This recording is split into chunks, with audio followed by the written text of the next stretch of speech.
Hola iglesia, ¿cómo están? Un abrazo para cada uno de ustedes. Sean muy bendecidos. Estamos avanzando en esta serie de mensajes que hemos llamado Doctrinas Fundamentales. Ya la semana pasada estuvimos hablando sobre la Biblia como revelación de Dios y fuimos enriquecidos, creo yo, en aquel mensaje que el Señor nos entregó sobre la importancia, la riqueza de la palabra del Señor. Hoy día vamos a hablar de la fe, otra de las doctrinas fundamentales, importantes para la vida de cada uno de nosotros, porque en ella vamos fundando justamente todas nuestras convicciones. Vamos a hablar de la fe y la fe puede obrar de muchas maneras, ¿no? Por ejemplo, en la salvación, es lo que llamamos la fe salvífica, la fe que nos provee salvación, aquella que ponemos toda nuestra confianza, nuestra certeza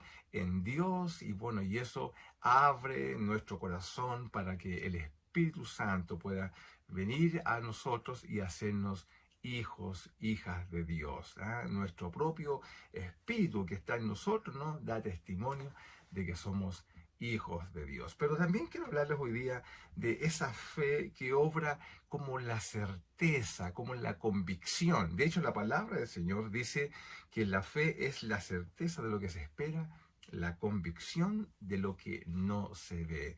He buscado muchas definiciones de la fe, pero creo que esta, siendo tan bíblica, por cierto, es una tremenda definición que Dios mismo nos provee respecto de lo que es la fe. Y damos gracias al Señor porque a través de esta definición podemos ir construyendo justamente toda aquella reflexión que es tan importante para la vida de cada uno de nosotros. Además, la misma Biblia dice, ¿no? Dice la Biblia que sin fe es imposible agradar a Dios. Por tanto, creo que es muy importante hablar sobre ella. Bueno, una de las doctrinas básicas es justamente la fe y es esa aquella que está asociada a las convicciones, a las certezas, como señalábamos. Aquella que en el caso de Abraham, dice la palabra del Señor, lo hizo salir sin saber dónde iba.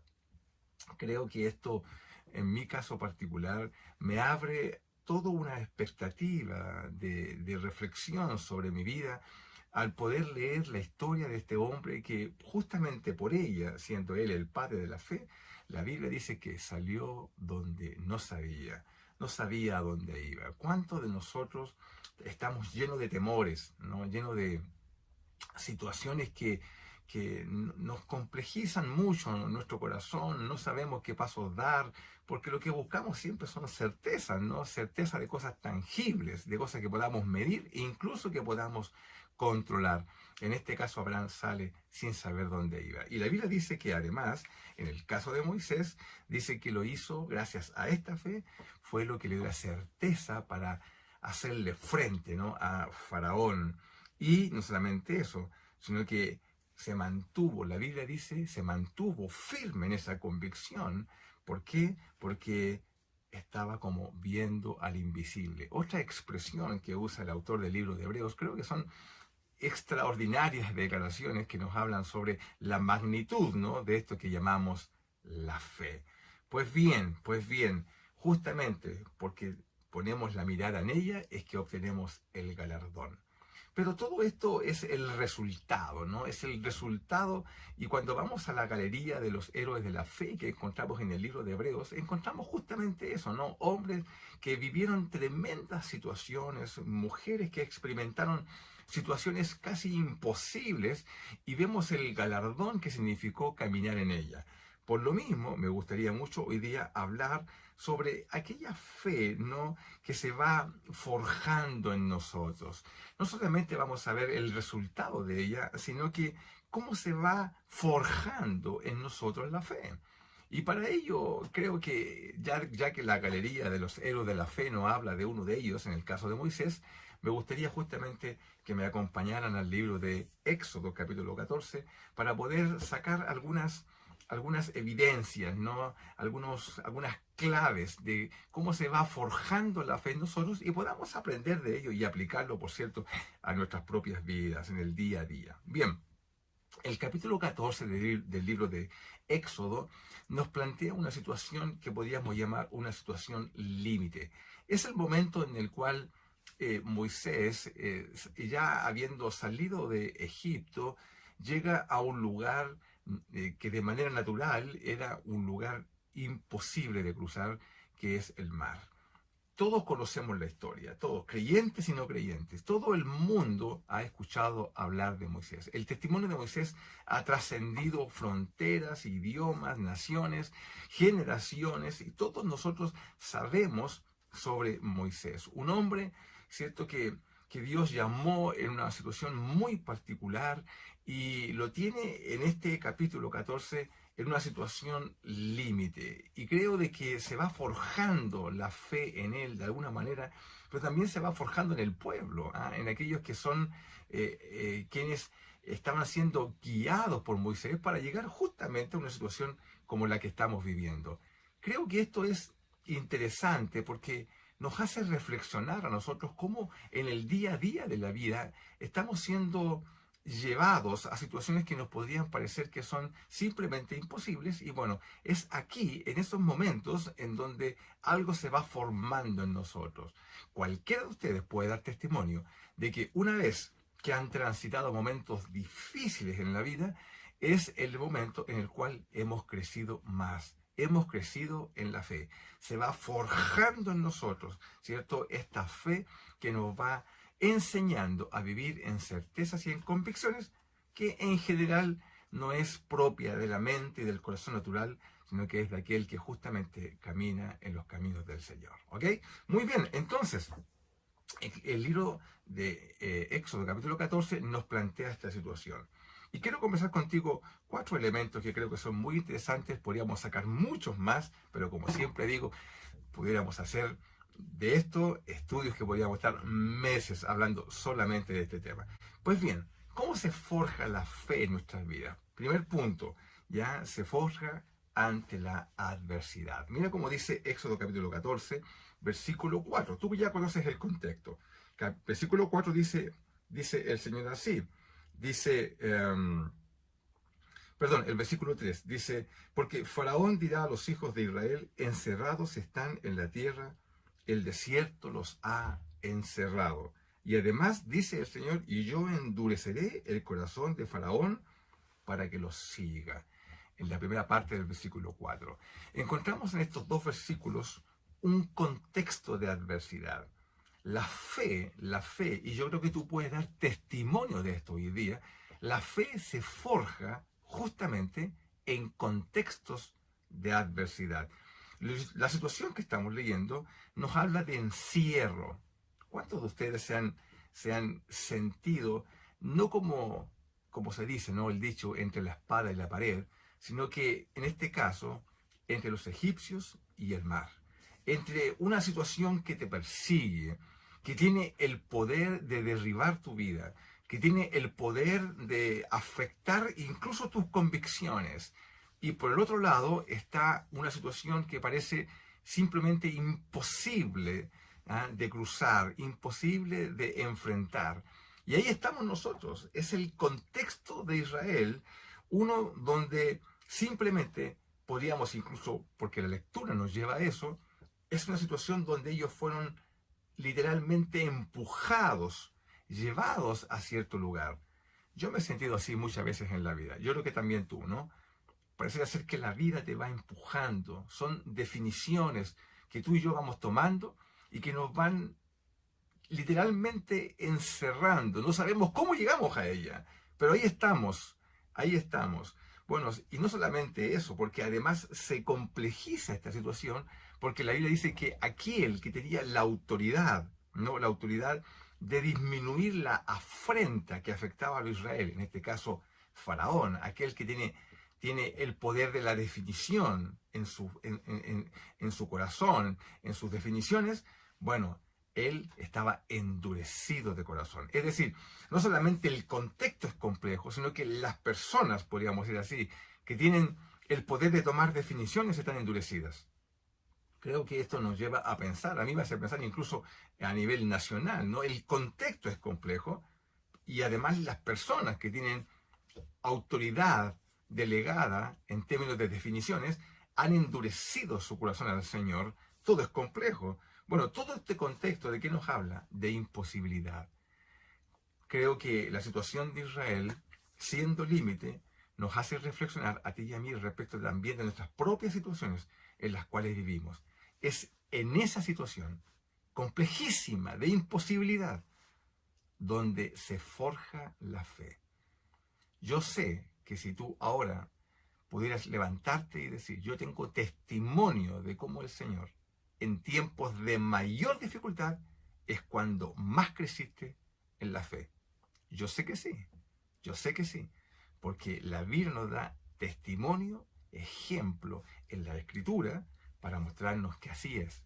Y tú y yo somos el testimonio vivo de que efectivamente así ocurre. Pues bien, y ahí es la fe ahí es probada, ¿no? Algo pasa con nuestra fe justamente porque no todos reaccionamos igual ante situaciones difíciles donde se va forjando justamente esta fe. De allí entonces que surge la segunda clave en esta lectura y que está justamente ahí donde dejamos el versículo 4, la segunda parte. Porque dice que cuando el corazón de Faraón será endurecido, dice el texto que el Señor dice, y seré glorificado en Faraón, dice el Señor, y en todo su ejército, y sabrán, ¿qué cosa? Los egipcios que yo soy Jehová. Esta es una promesa. ¿Por qué? ¿Por qué está señalada de esta manera? Porque la fe se forja en razón de una promesa. Tú y yo tenemos una promesa.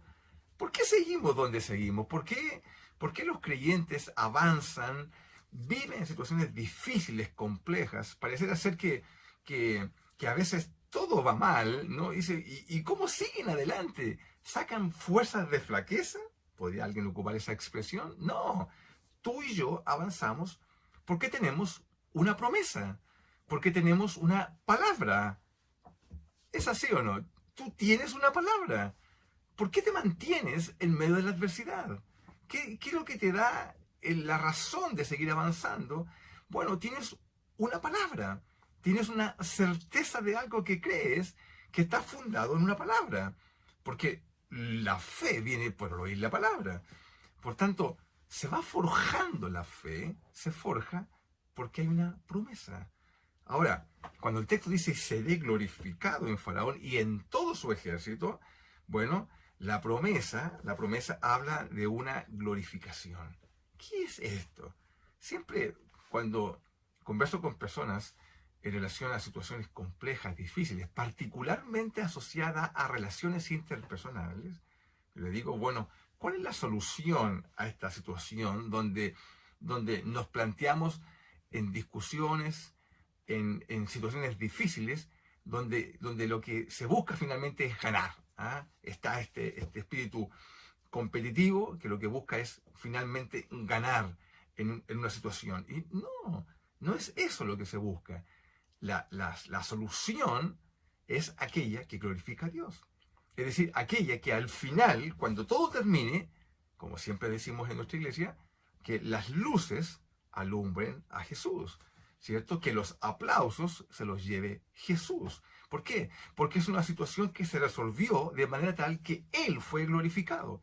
No fuimos nosotros, no fue nuestra posición la que se mantuvo, no, es aquella que glorifica el contexto, que glorifica el conjunto. Porque el Señor dice, me glorificaré no solamente en Faraón, sino que en todo su ejército. Es decir, saldré vencedor de manera transversal en todos los contextos. ¡Wow! Esto a mí me bendice, me impulsa, ¿cierto? Para pensar cómo Dios busca, ¿no? A través de nosotros glorificarse. Querida, querido, si nosotros como iglesia anduviéramos en los caminos del Señor, fuéramos obedientes a sus principios, el Señor saldría glorificado en todo. Y así como el testimonio de Moisés es transversal y es reconocido como un tremendo siervo de Dios por creyentes y no creyentes, y aún los no creyentes, no creyendo en Dios, saben que hablamos de una persona extraordinaria. Wow, ¿cómo sería si nosotros como creyentes obráramos bajo los mismos principios. Sería transversal el testimonio, incluso para aquellos que no creen en Dios, de que tú y yo somos personas que obramos con una sustancia que se llama fe, que quizás es incomprendida, pero que da testimonio de que tenemos certezas y convicciones que son firmes en nuestras vidas. La fe se forja en la promesa. Y mira, no perdamos de vista un detalle, porque dice el Señor, me glorificaré. No dice cómo se va a glorificar, solamente dice que lo hará. Esto me hace pensar cuando tú y yo estamos enredados en situaciones de la vida, en situaciones de la iglesia, y claro, queremos la respuesta, queremos el cómo. ¿Cómo se resuelve esto, Señor? Dios está construyendo un contexto de fe. No tenemos la respuesta. No sé cómo se va a resolver. Solo sé que Dios se glorificará. No dices amén a esto. Yo digo amén. Señor, no sé cómo lo harás. No tengo certeza, no tengo idea en la práctica de cómo lo harás. Solamente sé que te glorificarás. Y es lo que pasó aquí. Todavía no se abría el mar. Ni siquiera estaba en la mente de aquellos que estaban ahí. No era la manera, no es natural, no es lógico. Pero Dios lo hizo porque Él quería glorificarse en medio de su pueblo.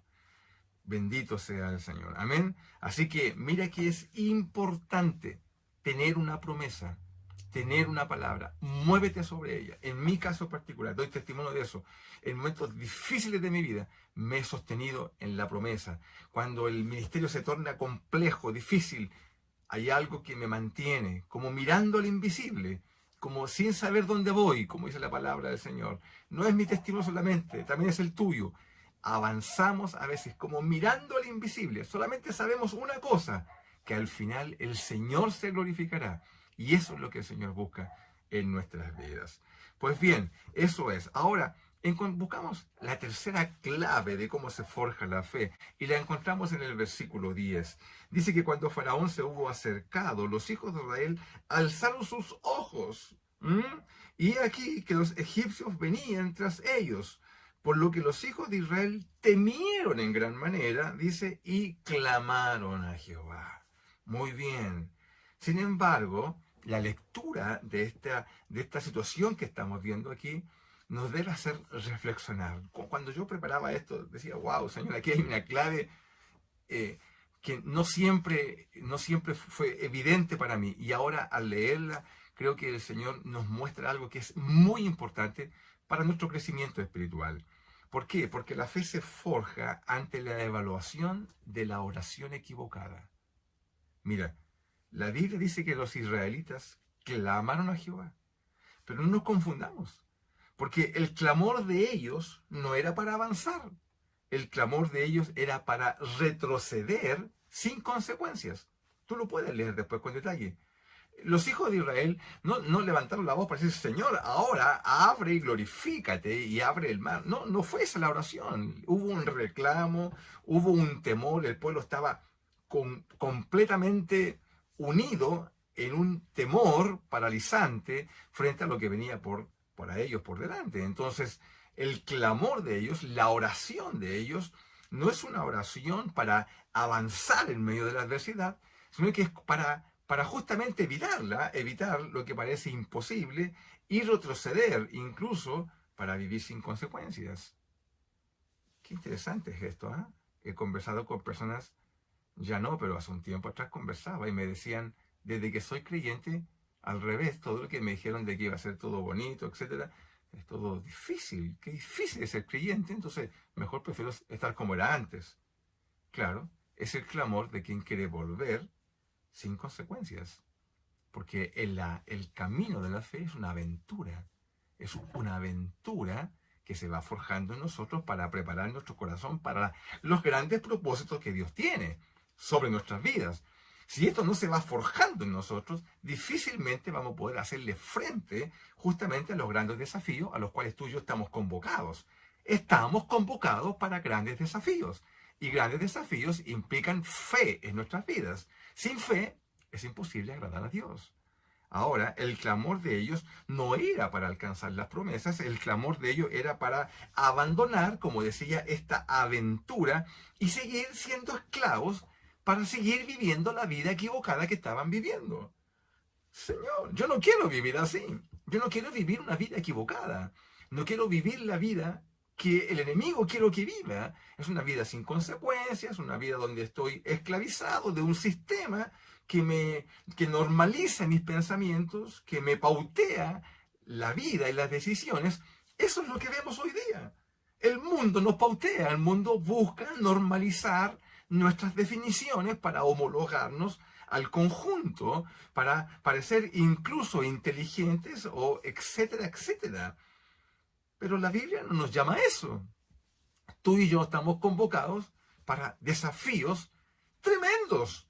Y no hablo de grandes cosas. A veces simplemente el desafío de criar bien a tus hijos es el tremendo desafío para tu vida, pero vas a forjar en el corazón de ellos lo que Dios quiere hacer. No pienses solamente en grandes cosas. No todos estamos llamados a abrir el mar rojo, ¿no? No todos estamos llamados a luchar contra Goliat o a hacer cosas que nos parecen que son de los grandes héroes. No, a veces pequeñas cosas son significativamente grandes en las cuales Dios se glorifica. Pero para ello debes vivir la vida que Dios quiere que vivas, no la vida equivocada. Y en este caso hay una situación que se está dando y que está incluso bañada, está vestida de espiritualidad, porque hay un clamor a Dios, pero un clamor equivocado. Mira qué interesante es esto, ¿ya? Porque la evaluación de ellos era que era mejor seguir siendo esclavos, ¿cierto? Que caminar en esta aventura de la fe. Por tanto, una buena pregunta es, bueno, ¿qué estamos orando, querida, querido, cuando estamos viviendo momentos de adversidad?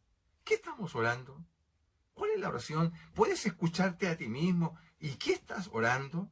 ¿Nuestra oración está sustentada en la fe o en el temor de la situación, del contexto que estamos viviendo? ¿Ya? Mira, cuando pienso en esto digo, claro, este punto está aquí, es un clamor, pero es un clamor equivocado. Es decir, tú y yo estamos orando de manera equivocada. Pedid y no recibís, porque pedís mal, dice la palabra del Señor. Mira, por favor, vamos un poquito al libro de Hechos para que nos acerquemos a una situación que nos puede parecer mucho más cercana, ¿no?